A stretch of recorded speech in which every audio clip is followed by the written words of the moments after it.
मैंने चालून बनामा चाउमीन के मैं सिझेकी नहीं जाइछे। तापर चाउमीन रे देवा लगी रसुन काटी देछे, अदा छेची देछे, प्याज काटी देछे और अच्छे कण बंधा कोबी गाजर मोर पाखे कढ़ई गरम कर देइछिमा। कढ़ई रे किछि तेल दे देमा।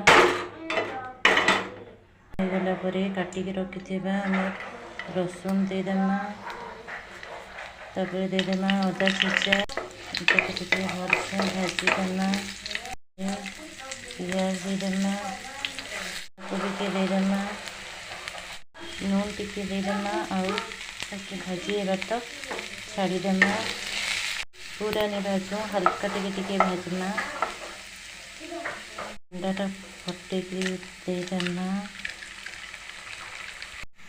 तापर इथिके सोया सॉस टिके ढाल देमा। तापर जीरा पाउडर टिके दे देमा। तापर चाउमीन मसला दे देमा।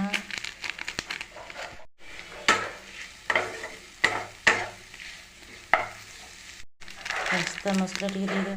तापर कस्तूरी मेथी टिके दे देमा। ओके भलसे मिक्स कर देमा।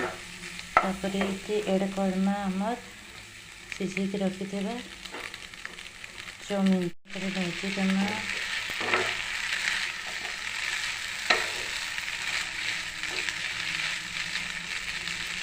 हमर चाउमीन रेडी हो गला। एखानटा बाबू के देमा टेस्ट करबार लगी।